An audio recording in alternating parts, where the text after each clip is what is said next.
Shalom. My name is Liz McGee, and I am a Torah teacher with theelectlife.org ministry.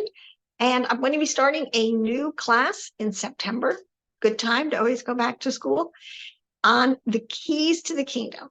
This is something that really I have been studying for over 10 years and really trying to understand the mind of Yeshua. What was he saying and what was he teaching? And I really do think I have something to impart, and I'm very excited. And just as a little teaser here, let me give you so my proof text, my sources truly for this are the Old Testament, because Yeshua was 100% a Jewish rabbi. That was the only thing he had available to him. Seriously. Not only that, I believe he was a Nasi. So he was a deep, deep Torah sage of his generation. Leave it at that. Anyways, it says here this is a prayer. This is the heart of Jewish drawing near unto God, which is all what he would have done and had. It says, under no circumstances do I want to be parted or severed, God forbid, from the one God. I desire instead to unite my nefesh, ruach, and neshama with God through investing them in his garments.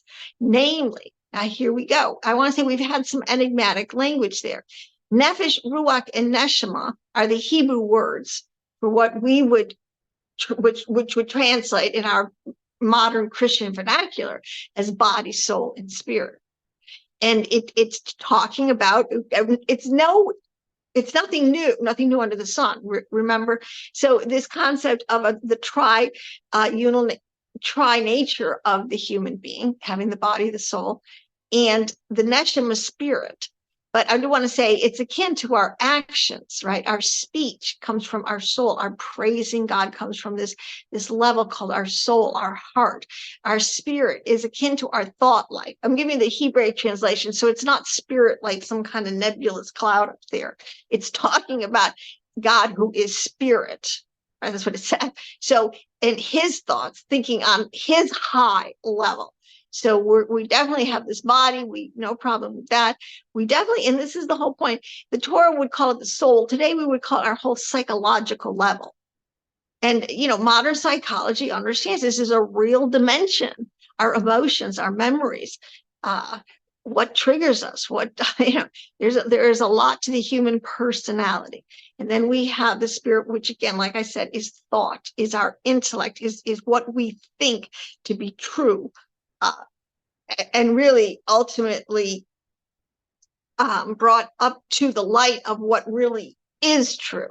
So let me go on to say, now that I have said that, okay, but now to go on to say, with the God, through investing them in his garments, and his garments are namely action, speech, and thought that is dedicated to God, to his Torah, to his wisdom, to how he wants us to live communally and ethically and individually. This is what he has very clearly spelled it out in what is called Torah, especially which is known as the first 5 books of Moshe in the Old Testament. So we get this whole concept of Torah, and we get his commandments. So, and then it's out of the love of God that is surely hidden. And this psalmist is sort of saying this, in my heart, in our heart, as in the heart of all true Israelites. Now this says Jews, but we're kicking it up a notch, people. He is totally calling together the seed of Abraham, the offspring of Jacob. It is coming together. The tribes were never lost. They were just had a big case of identity theft. But either way, it's all coming out. It's coming together. But what we do agree on, and this is what is important, is that there is action, there is speech, and there are thoughts that we need to have that are godly and that are dedicated, that are God, that God can inhabit, so that his garments, see, that's what the garments means. That's another key. It's how God, when it says he clothes himself in light. Well, light, you could say in modern parlance, is energy. And we're told in modern science today that everything is energy. Even mass is really just energy slowed down. I wonder who knew that concept first and who instituted it. Remember, Tesla said, everything is frequency, vibration, and energy. And that's what science tells us. That's what our Torah has always told us. You think there could be a meeting of the minds.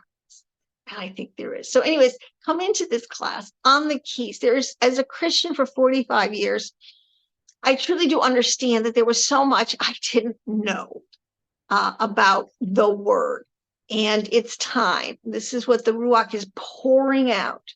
If anyone who wants to come, drink freely of this great river of information, the information highway, information river, whatever you want to call it, and get this level of foundational Torah understanding. This is the foundation, the keys that have never changed, and you cannot try to put a round peg in a square hole. Don't try to change it.